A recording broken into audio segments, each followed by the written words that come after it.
నమస్కారం. Welcome to temple tour with Gitanjali.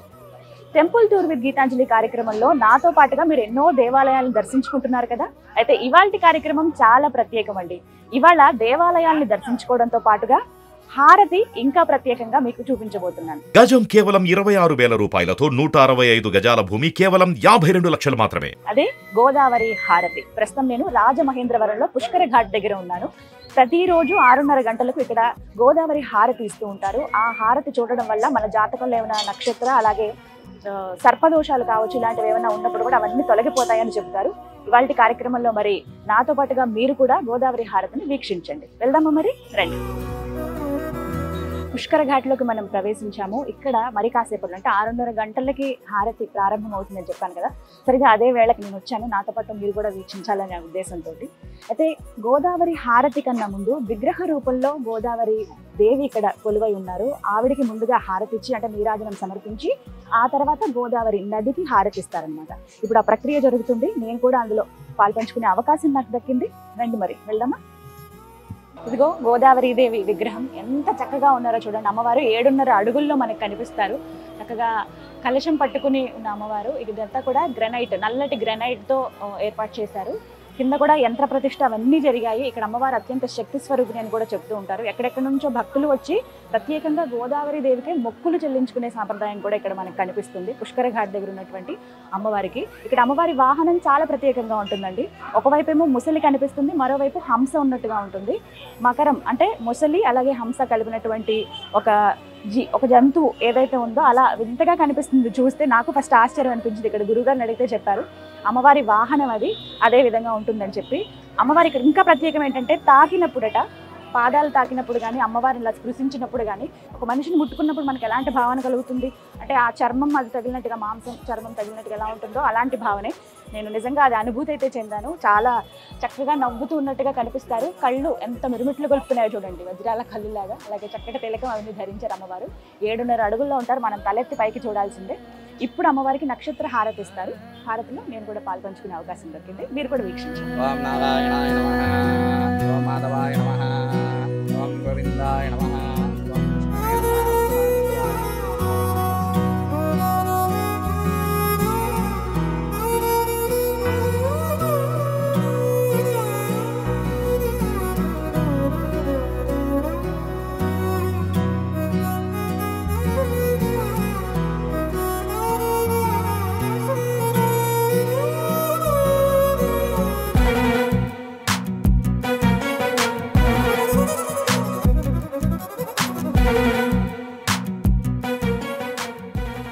విగ్రహ రూపంలో ఉన్న అమ్మవారికి నక్షత్ర హారతి అలాగే గోదావరి నదికి హారతిని ఇప్పించారు.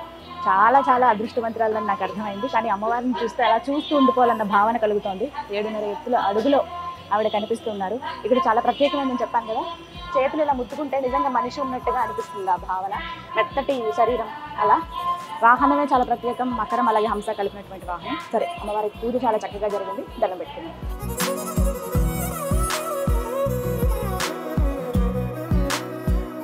మరి కాసేపట్లో గోదావరి హారతి ప్రారంభం కాబోతోంది. అయితే పడవలో ప్రయాణిస్తూ ఆ హారతిని వీక్షించాలనేది నా కోరిక.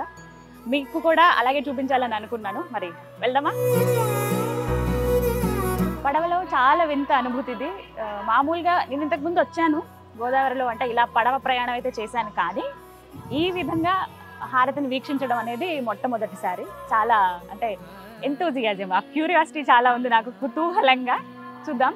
బ్రిడ్జ్ అసలు ఇక్కడ ప్రత్యేకించి గోదావరి పుష్కర్ ఘాట్లో చాలా ప్రత్యేకం ఏంటి అని అంటే అట్రాక్టివ్ ప్లేస్, ఆకర్షణీయమైనది. రైల్వే ట్రాక్ ఉంటుంది, అలాగే బ్రిడ్జ్ కూడా ఉంటుంది. రెండు, నడిచే వాళ్ళకి అలాగే వాహనాల్లో వెళ్ళే వాళ్ళు కావచ్చు. అలాగే మళ్ళీ ట్రైన్ రూట్ కూడా అనమాట. ఇది చాలా చాలా బాగుంటుంది. బ్రిడ్జ్ కిందకి వెళ్తాం. ఈ బ్రిడ్జ్ తెలుసు కదా అసలు ఎంత, ఇప్పుడంటే సిమెంట్ ఇవన్నీ వచ్చాయి కానీ అప్పట్లో అవేం లేవు.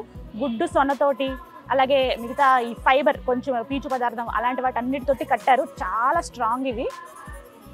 ఎప్పటివి బ్రిటిష్ కాలం నాటివంటే కొన్ని 100 ఏళ్ల చరిత్ర ఉంది వాటికి. అంటే చాలా ఇప్పటికీ, అందులోనూ వాటర్లో కట్టేటప్పుడు చాలా జాగ్రత్తలు తీసుకుంటారు కదా. సో ఆ సిమెంట్ లేకుండానే అలా ఎలా కట్టారనేది ఇప్పటికీ ఆశ్చర్యమే అనమాట. అందులోనూ కొంచెం కలర్ఫుల్గా అట్రాక్టివ్గా కనిపించడానికి ఇలా కలర్స్, లైటింగ్స్ అవన్నీ పెట్టారు రైల్వే ట్రాక్కి. చాలా బాగుంది. కొంచెం చీకటిగా అంటే ఆ షేడ్ దగ్గర దగ్గర ఎంతండి టైము? హారతి ఇప్పుడు స్టార్ట్ అవుతుంది కదా, 6:30 అయింది.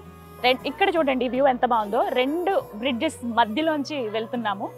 యాక్చువల్లీ ఇవి బోట్స్ కూడా చాలా మంది ఇక దీని మీద ఆధారపడి ఇక్కడ ఉంటారు. టూరిస్టులు చాలా మంది వస్తూ ఉంటారు, రాజమండ్రి వాసులు చాలా మంది వస్తూ ఉంటారు. వీళ్ళు ఏంటంటే ఈవినింగ్ ఒక మంచి ప్లేస్, ఎక్కడైనా సరే ఒక నదీ తీరం ఉన్నా లేకపోతే బీచ్ ఉన్నా ఆ అందమే వేరు ఆ సిటీకి. ఇక్కడ రాజమండ్రి కూడా అంతే అందం. ఈ గోదావరి నది ఉంటే ఇంక అంతకన్నా ఏమైనా చెప్పాలా?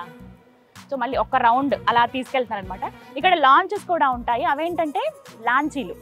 ఈ లాంచీలు ఏంటంటే దగ్గర దగ్గర 50 మంది అందులో ఒకే విధంగా వాళ్ళకి సీటింగ్ అవి ఉంటాయి. మనం నార్మల్గా చూస్తాం కదా బోటింగ్కి వెళ్ళేటప్పుడు, స్పీడ్ బోట్స్ ఉంటాయి, అలాగే లాంచింగ్ అయితే అవి కేవలం ఒకనొక టైం వరకే, అప్ టు 6 వరకే పర్మిషన్ ఇస్తారు. కొన్ని 7 వరకు ఉంటాయి. స్పీడ్ బోట్ అలాంటివి అయితే వెలుగు ఉన్నప్పుడే 5 వరకే అనమాట. ఇది వింటర్ టైంలో నేను వచ్చాను. ఇగో బ్రిడ్జ్ కింద నుంచి వెళ్తున్నాం, ట్రాక్ చాలా బాగుంది. వావ్, హాయిగా ఉందండి, ఏవి గుర్తురావు. హారతి ఇచ్చే ముందు అవన్నీ సామాన్లన్నీ ఏర్పాటు చేసుకోవాలి కదా, ఆ సామాగ్రి అంతా. అలాగే ముందు జరిగేటువంటి ఆ ప్రక్రియను కూడా నేను షూట్ చేశాను. సో అవన్నీ మా కెమెరామెన్ చాలా జాగ్రత్తగా షూట్ చేశారు. అండ్ నాతో పాటు ఇప్పుడు నా కెమెరామెన్ కూడా మీ ఇద్దరం చాలా ధైర్యంగా ఉన్నాం, అందుకే గోదావరిలోకి వచ్చామన్నమాట పడవలో. థ్యాంక్ యూ, ఒక అన్న మాకు హెల్ప్ చేశాడు, తీసుకెళ్తాను నేను అని చెప్పి. కొంచెం మనం ఇంకా ముందుకు వెళ్తే అప్పటి నుంచి మీరు డైరెక్ట్గా ఇలా వీక్షించవచ్చు. చాలామంది ఏంటంటే మీరు గమనించవచ్చు, అక్కడ మొత్తం స్టెప్స్ ఏర్పాటు చేశారు కదా, ఇది పుష్కర ఘాట్, ఇది మొత్తం స్టెప్స్ ఏర్పాటు చేశారు కదా, అక్కడ కూర్చుని చూస్తారు. ఈవినింగ్ 6:30 కల్లా ఫంక్షన్గా వచ్చేస్తారనమాట, కాసేపు చూద్దాము అని. ఎందుకంటే గంగా హారతి చాలా విశిష్టమైనది, చాలా ప్రత్యేకమైనది. చాలామంది ఆ గంగా హారతి చూడడానికని కాశీ వెళుతుంటారు. కాశీ వెళ్ళడం అనేది నిజంగా అది పూర్వజన్మల సుకృతం, ఆయన అనుగ్రహం ఉంటే గానీ వెళ్ళలేం. అలా వెళ్ళిన వాళ్ళు ప్రత్యేకంగా గంగా హారతి చూడడానికి ఇష్టపడుతూ ఉంటారు. ఆ సమయానికల్లా అక్కడ ఉంటారు, మొత్తం జనం నిండిపోతారు, అందరికీ తెలిసిందే కదా. అతి పవిత్రమైన ఆ గంగా నది హారతిని చూడడానికి వెళతారు. అయితే అక్కడి దాకా వెళ్ళలేని వాళ్ళకి ఇది ఒక అదృష్టంగా కూడా చెప్పొచ్చు అనమాట. నేనైతే వెళ్ళలేదు కాశీ, మేబీ వెళ్తానేమో, అదృష్టం ఉందో లేదో తెలియదు. కానీ గోదావరి హారతి ఒకసారి ఆల్రెడీ చూశాను నేను. సో అప్పుడు నాకు అనిపించింది మీ అందరికీ కూడా చూపించాలి. చాలా మంది రాజమండ్రి రాలేని వాళ్ళు ఉంటారు, అలాంటి వాళ్ళ కోసమనే ఇవాల్టి కార్యక్రమం టెంపుల్ టూర్ విత్ గీతాంజలిలో కేవలం టెంపుల్ అంటే గుడి మాత్రమే కాకుండా ఈ హారతిని కూడా చూపిస్తున్నాను అనమాట. అన్నా మీ పేరు? దాసు మీ పేరు. ఓకే, మీ పని ఇదేనా? ఇదే ఫిషింగ్ చేస్తారు. ఓకే, మరి ఇలా ఈ పడవ ఇలా నడపడం మాకు అలవాటు, ఇలా నడుపుతాం. అలవాటైనా? ఎన్ని సంవత్సరాల నుంచి చేస్తున్నారు? చిన్నప్పటి నుంచి ఇదే పని. అంటే మీ నాన్నగారు తాతగారు? ఓకే ఓకే, రోజుకి ఇలా ఎన్ని రౌండ్స్ తిరుగుతారు మీరు మొత్తం? అంటే జనం బట్టి, టూర్ వచ్చిన బట్టి. ఏ టైంకి స్టార్ట్ అవుతుంది? పొద్దున్న 6 గంటల నుంచి ఇక్కడే ఉంటాం. 6 గంటల నుంచి ఇక్కడే ఉంటారు. ఏ టైం వరకు ఉంటుంది? 6 గంటల నుంచి ఇక్కడ ఉంటాం, మధ్యాహ్నం 1 గంట దాకా ఉంటాం, మళ్ళీ వెళ్ళిపోయి భోజనం చేసి మళ్ళీ 3 గంటలకు వస్తాం. మళ్ళీ 3 గంటలకు వస్తారా? మళ్ళీ 7, 8 అయిన దాకా ఉంటాం. హారతి చూడడానికి ఇలాగే వస్తూ ఉంటారా? ఇలాగే వస్తుంటారు. ప్రారంభమైంది గోదావరి హారతి. ముందుగా ఒక కథ చెప్తారు అమ్మవారి గురించి, అంటే గోదావరి నది గురించి, నది ఎలా పుట్టింది, ఇవన్నీ కూడా వివరిస్తారు. విందాం. ఒక క్షణాయువైన గోదా అను మాయాగోవును సృష్టించి దాని గౌతమముని ఆశ్రమ వార్తయందు ఇది చూసిన మునులు గౌతమముని గోవధ గావించినాడని ఘోషిస్తుండగా గౌతమముని కథ ముందుగా వివరించారు కదా. ఇప్పుడు హారతి స్టార్ట్ అవుతోంది. ముందుగా ధూపం సమర్పిస్తున్నారు గోదావరి దేవికి. స్టార్ట్ అయింది చూడండి.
ఎంతటి అదృష్టమో ఎంతటి భాగ్యం ఇది.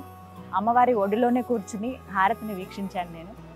చాలా చాలా సంతోషంగా అనిపించింది, ప్రశాంతంగా ఉంది మనసంతా కూడా. ఎన్ని రకాల హారతులు, ప్రత్యేకంగా ఆ ఘాట్ కనిపిస్తుంది కదా మీకు. 7 ఋత్వికులు ఉన్నారు, 7 అయ్యగారులు. ప్రత్యేకంగా వాళ్ళకి ట్రైనింగ్ కూడా ఇస్తారు ఈ విధంగా హారతి ఇవ్వాలని చెప్పి. వాళ్ళు చదువుకున్నటువంటి వాళ్ళ రక్తంలోనే ఉంటుంది ఆ వేద ఘోష అనేది వాళ్ళు మాట్లాడుతున్నప్పుడు కానీ మనకు తెలిసిందే కదా. అదే 7 ఘాట్లలాగా అక్కడ ఉన్నాయి స్టేజెస్, అవన్నీ కూడా వాటి మీద నుంచుని హారతి ఇస్తూ ఉంటారు. అవి ఏర్పాటు చేయడానికి ఇంకొంతమంది సహాయం చేస్తూ ఉంటారు, మరి కొంతమంది వెనక నుండి. వెంటనే ఆ హారతి, ఆ వాయిస్ ఏదైతే వస్తుందో ఏ హారతి చెప్పేటప్పుడు వాళ్ళు వచ్చి ఆ హారతిని అందిస్తూ ఉంటారు.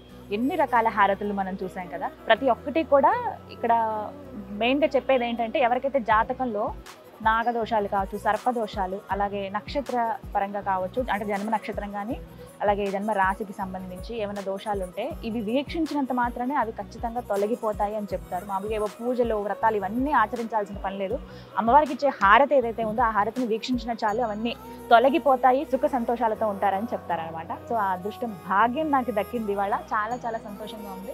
మిగతా వాళ్ళు వేద ఆశీర్వచనం కోసం అలా వెళ్తూ ఉంటారు. ఎంతమంది కూర్చున్నారో చూడండి. కరెక్ట్గా ఈ టైంకి వచ్చేస్తారనమాట. అంటే 6:30 ఆ టైం కల్లా వస్తారు, ఎందుకంటే వాళ్ళకి తెలిసిన టైమే కదా. టూరిస్టులు కానీ వేరే ప్లేసెస్ నుంచి వచ్చే వాళ్ళు ఏంటంటే వాళ్ళు ముందుగా తెలుసుకుని రావచ్చు. సో కోటిలింగాల రేవు అంటారు, పుష్కర ఘాట్ అంటారు. ఇంతకుముందు ఇది పుష్పగిరి అనేవాళ్ళు ఈ ప్రాంతాన్ని. అలా పుష్కర ఘాట్ ఎప్పుడైతే ఏర్పాటు చేశారు పుష్కరాలకు సంబంధించి, అప్పటి నుంచి పుష్కర ఘాట్ అంటూ ఉన్నారనమాట. ఇలా హారతి అయితే కంప్లీట్ అయ్యింది.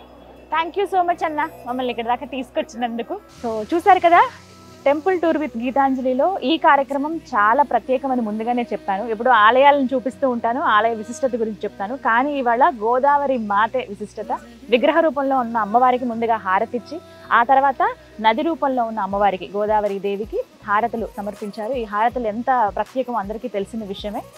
చాలా చాలా విశిష్టమైనవి కూడా. అవి విన్నంత మాత్రం చేతనే సకల పాపాలు పోతాయని నాకైతే చాలా సంతోషంగా ఉంది. ఎప్పటికప్పుడు ఎన్నో దేవాలయాలు చూసినప్పుడు ఆనందం ఉంటుంది, అలాగే ఇక్కడికి వచ్చినప్పుడు కూడా అమ్మవారి ఒడిలో కూర్చొని చూశాను కదా, ఇంకా సంతోషంగా అనిపిస్తుంది. మీరు కూడా రాజమహేంద్రవరం వచ్చినప్పుడు ఇలా పుష్కర ఘాట్ దగ్గరికి వచ్చి నిత్య హారతులు ఏవైతే ఉన్నాయో వాటిలో పాల్గొని మీరు కూడా దర్శించుకోండి.